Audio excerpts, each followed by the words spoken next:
Welcome back. Indian ఆర్మీలో ఉద్యోగం పొందటం మీ డ్రీమా? అయితే ఇండియన్ ఆర్మీలో సోల్జర్ ఉద్యోగానికి సంబంధించి కంప్లీట్ ఇన్ఫర్మేషన్ ఈ వీడియోలో మీకు ప్రజెంట్ చేయబోతున్నాను. కేవలం 10th 8th మరియు ఇంటర్ క్వాలిఫికేషన్తో ఇండియన్ ఆర్మీలో సోల్జర్ ఉద్యోగం సంపాదించవచ్చు. ఇది మీకు తెలుసా? అయితే ఈ వీడియోని చివరి వరకు చూడండి. దాని ద్వారా మీకు కంప్లీట్ ఇన్ఫర్మేషన్ అనేది చేరుతుంది. మీరు చూస్తున్నారు Naaz educational academy of excellence. ఇక ఈరోజు చాలా ఇంట్రెస్టెడ్ కెరీర్ అయినటువంటి ఇండియన్ ఆర్మీలో సోల్జర్ ఉద్యోగం పొందడం ఎలా, అయితే దేశానికి సేవ చేయడంతో పాటు మంచి శాలరీ అలాగే అనేక ఇతర సదుపాయాలు ఉండేటటువంటి ఉద్యోగం ఇండియన్ ఆర్మీలో సోల్జర్ ఉద్యోగం. కేవలం ఉద్యోగం చేస్తున్నప్పుడే కాకుండా ఉద్యోగం నుంచి రిటైర్ అయిపోయిన తర్వాత కూడా అనేక ఫైనాన్షియల్ బెనిఫిట్స్ ఉండేటటువంటి జాబ్ ఈ ఇండియన్ ఆర్మీ. అయితే ఇన్ని మంచి అవకాశాలు ఉన్నటువంటి ఇండియన్ ఆర్మీలో సోల్జర్గా ఉద్యోగం సంపాదించాలంటే కేవలం 8th క్లాస్ చదివి ఉంటే సరిపోతుంది. ఇది మీకు తెలుసా? అయితే 8th 10th ఇంటర్ క్వాలిఫికేషన్తో ఇండియన్ ఆర్మీలో సోల్జర్ ఉద్యోగం పొందవచ్చు. అయితే ఫస్ట్ క్వాలిటీ ఏంటంటే ఫిజికల్ క్వాలిటీస్. మీకు ఫిజికల్లీగా మీరు కొంచెం స్ట్రాంగ్గా ఉంటే ఈజీగా ఇండియన్ ఆర్మీలో ఉద్యోగం సంపాదించవచ్చు. ఈ ప్రస్తుతం పరిస్థితుల్లో మధ్యతరగతి యువతకు ఎక్కువగా ఆకర్షిస్తున్నటువంటి ఒక ఉద్యోగ అవకాశం ఇండియన్ ఆర్మీ. అయితే ఈ వీడియోలో నేను ఇండియన్ ఆర్మీలో ఉద్యోగం పొందడం గురించి సమస్త సమాచారాన్ని మీకు ప్రజెంట్ చేస్తున్నాను.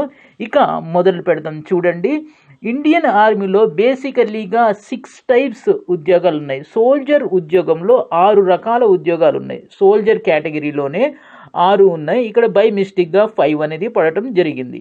So soldier, first one soldier trade man, రెండోది soldier general duty for men, మూడవది soldier general duty for women, నాలుగోది soldier clerk or store keeper, ఐదోది సోల్జర్ నర్సింగ్ అసిస్టెంట్, ఆరోది సోల్జర్ టెక్నికల్. ఈ సోల్జర్ టెక్నికల్ ఆరోది. ఈ 6 రకాల సోల్జర్ ఉద్యోగాలు అయితే ఉన్నాయి.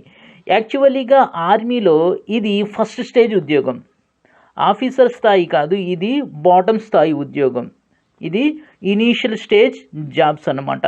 మొత్తానికి 6 రకాల ఉద్యోగాలు ఈ లెవెల్లో ఉన్నాయి. Soldier trade men, soldier general duty for men, మూడోది soldier general duty for women, నాలుగోది soldier clerk or store keeper, ఐదోది సోల్జర్ నర్సింగ్ అసిస్టెంట్, ఆరోది సోల్జర్ టెక్నికల్. ఈ 6 రకాల ఉద్యోగాలు సోల్జర్ పొజిషన్లో అయితే ఉన్నాయి.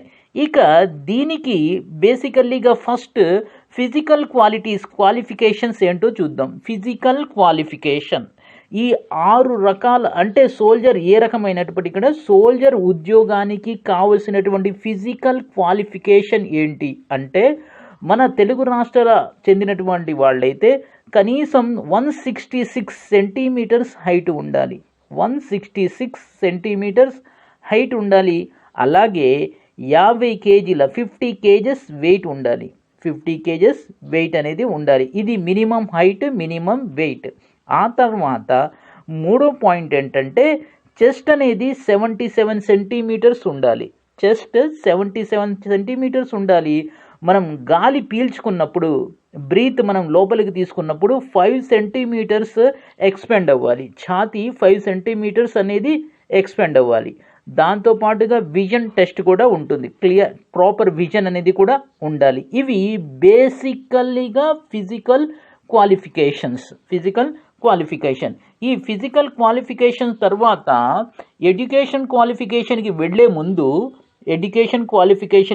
ముందు ఫస్ట్ ఫిజికల్ టెస్ట్ అనేది కండక్ట్ చేయడం జరుగుతుంది. ఫిజికల్ క్వాలిఫికేషన్ కంప్లీట్ అయిన తర్వాత మనకి ఇక్కడ ఫిజికల్ ఫిట్నెస్ టెస్ట్, దీన్నే ఫిజికల్ ఎండ్యూరెన్స్ టెస్ట్ అంటాం. ఫిజికల్ ఫిట్నెస్ టెస్ట్ని కండక్ట్ చేస్తారు. ఈ ఫిజికల్ ఫిట్నెస్ టెస్ట్లో ఏం టెస్ట్ చేస్తారు అంటే ఫస్ట్ రన్నింగ్.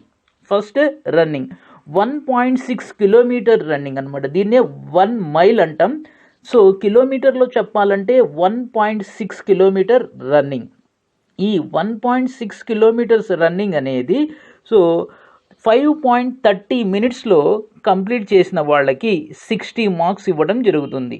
5.30 మీటర్స్ అంటే 5.5 నిమిషాల్లో 1.6 కిలోమీటర్లు రన్ అనేది కంప్లీట్ చేసినట్లయితే 60 మార్క్స్ అవార్డ్ చేయడం జరుగుతుంది.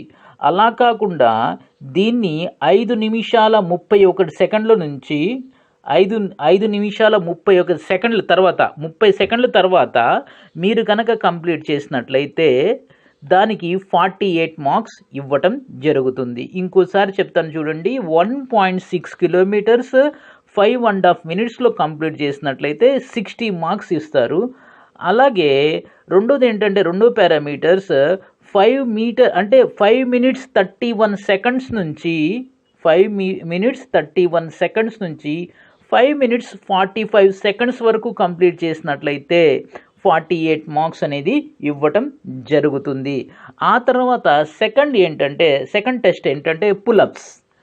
బీమ్ మీద పులప్స్ అనేది తీయవలసి ఉంటుంది. 10 పులప్స్ ఆన్ బీమ్ మీద తీసినట్లయితే 40 మార్క్స్ ఇవ్వటం జరుగుతుంది.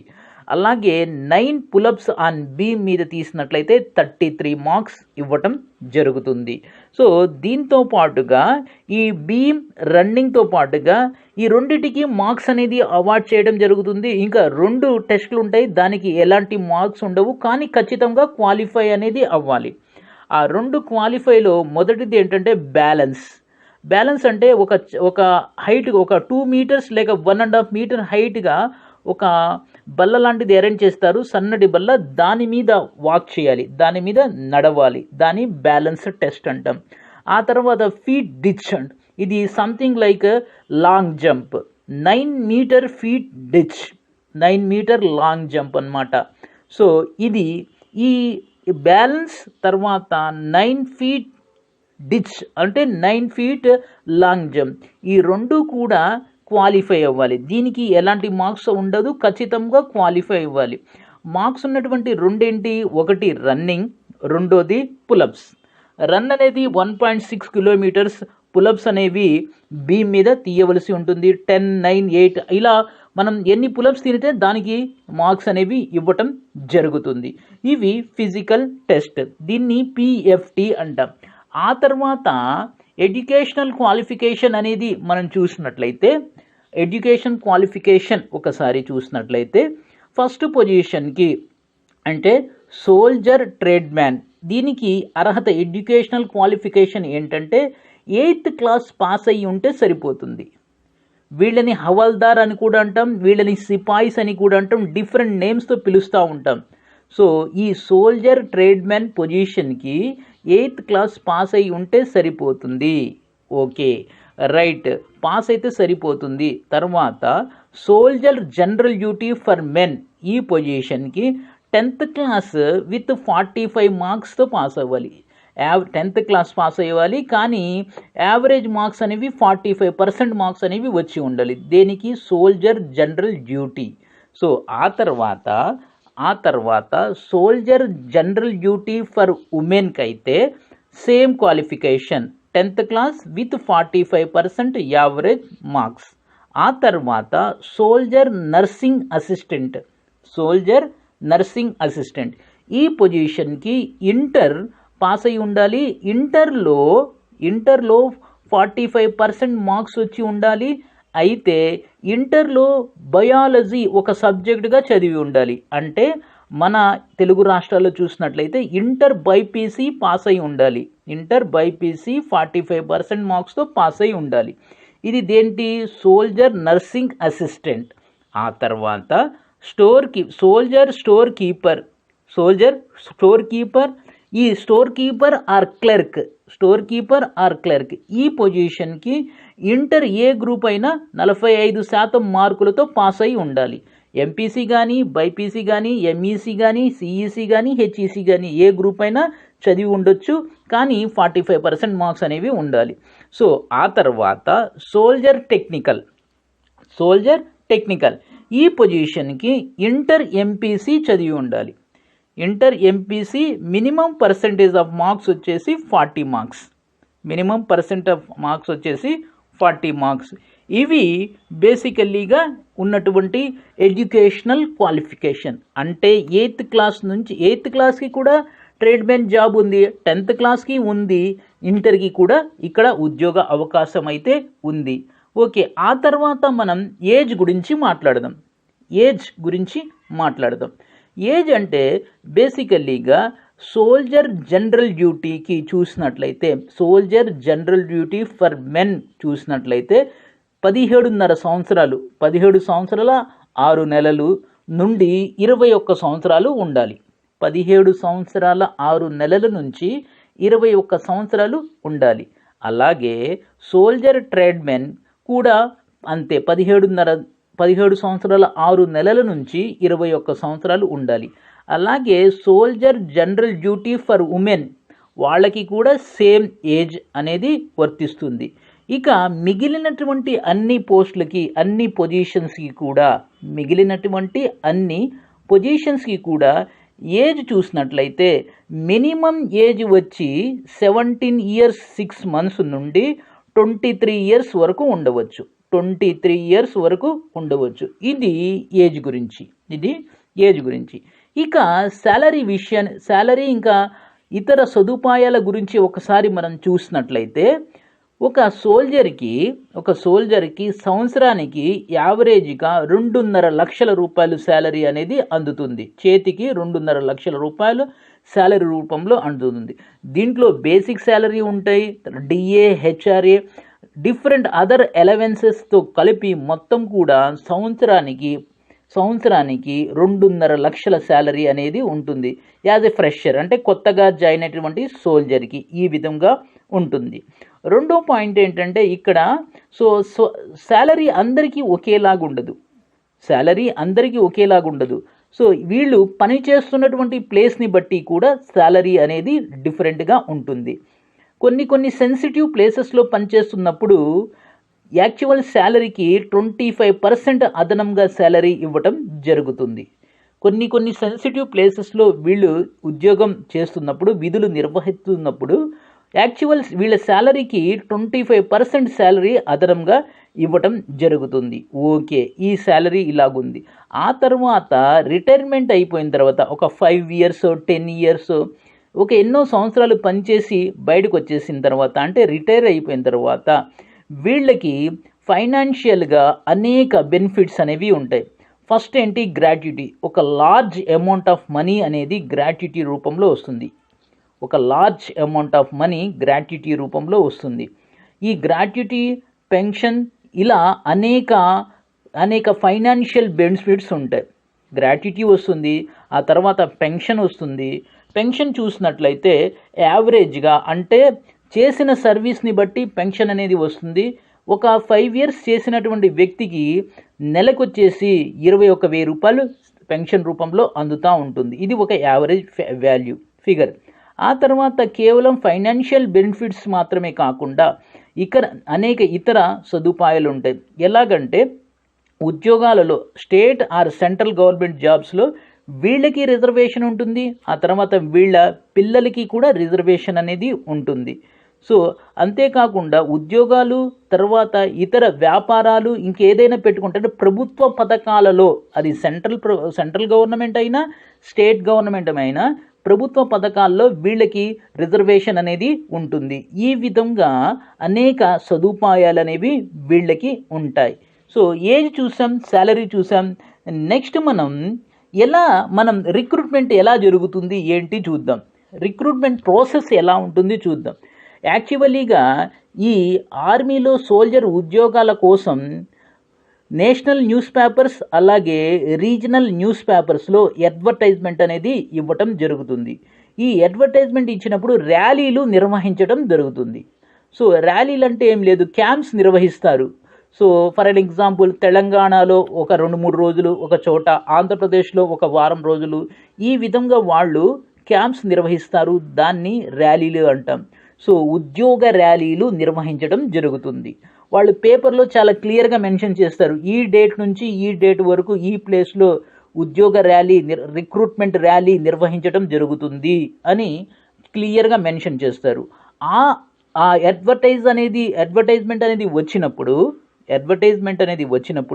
ఎవరైతే ఇప్పుడు మనం చూసాం కదా, ఎడ్యుకేషనల్ ఏజ్ ఆ తర్వాత ఫిజికల్ క్వాలిఫికేషన్ ఉన్నటువంటి అభ్యర్థులు అక్కడికి వెళ్ళేటప్పుడు ఆ ర్యాలీకి ఉద్యోగం కోసం ఇంటర్వ్యూ లాంటి ఈ ప్రాసెస్ కోసం అటెండ్ అయ్యేటప్పుడు వాళ్ళు ఖచ్చితంగా ఇక్కడ చెప్పబడుతున్నటువంటి డాక్యుమెంట్స్ తమతో పాటు తీసుకుని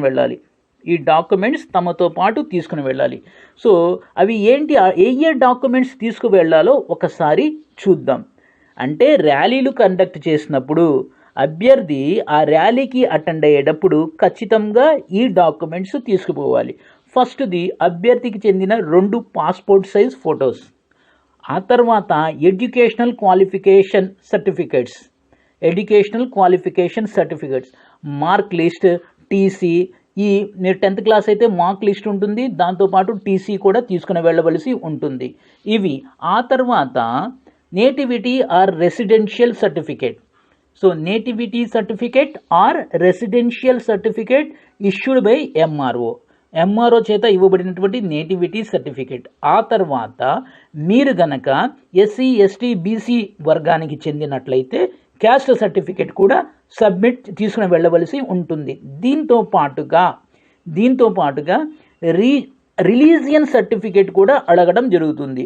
సో క్రిస్టియనా, ముస్లిమా, హిందూ, ఈ విధంగా రిలీజియన్ సర్టిఫికేట్ కూడా అడగటం జరుగుతుంది. ఆ తర్వాత కాండక్ట్ సర్టిఫికేట్. ఈ కాండక్ట్ సర్టిఫికేట్ అనేది స్కూల్లో ఇస్తారు.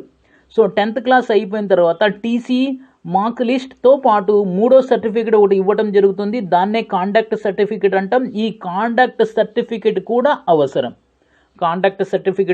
అవసరం. దీంతో పాటుగా unmarried certificate issued by VRO R MRO. Me VRO ద్వారా కానీ ఎంఆర్ఓ ద్వారా కానీ ఇష్యూ చేసినటువంటి అన్మ్యారీడ్ సర్టిఫికేట్.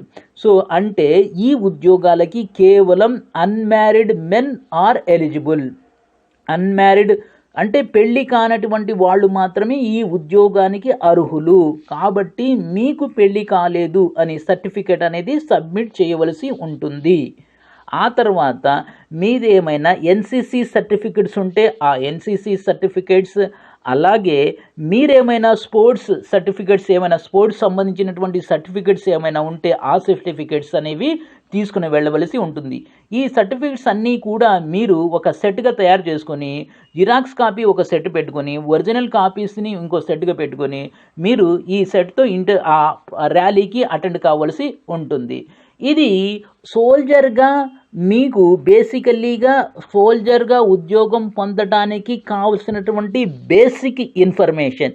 ఈ ప్రాసెస్లో నేను ఎక్కడ ఏదైనా మిస్ అయితే దాన్ని నెక్స్ట్ వీడియోలో మీకు ఆఫీసర్ లెవెల్ ఉద్యోగాల గురించి చెప్పబోయేటప్పుడు నేను అక్కడ కనెక్ట్ చేస్తాను. మోస్ట్లీ ప్రతి విషయాన్ని కూడా డీటెయిల్గా నేను ఇక్కడ ప్రజెంట్ చేశాను. సో ఇంకా మీకేమైనా డౌట్స్ ఉంటే కామెంట్ చేయండి. ఈ వీడియో కనుక మీకు నచ్చినట్లయితే లైక్ చేయండి, షేర్ చేయండి, అలాగే సబ్స్క్రైబ్ చేసుకొని ప్రక్కనే ఉన్న బెల్ ఐకాన్ని ప్రెస్ చేయడం ద్వారా నా ఛానల్ని సపోర్ట్ చేయండి. Thank you. Have a great day of you.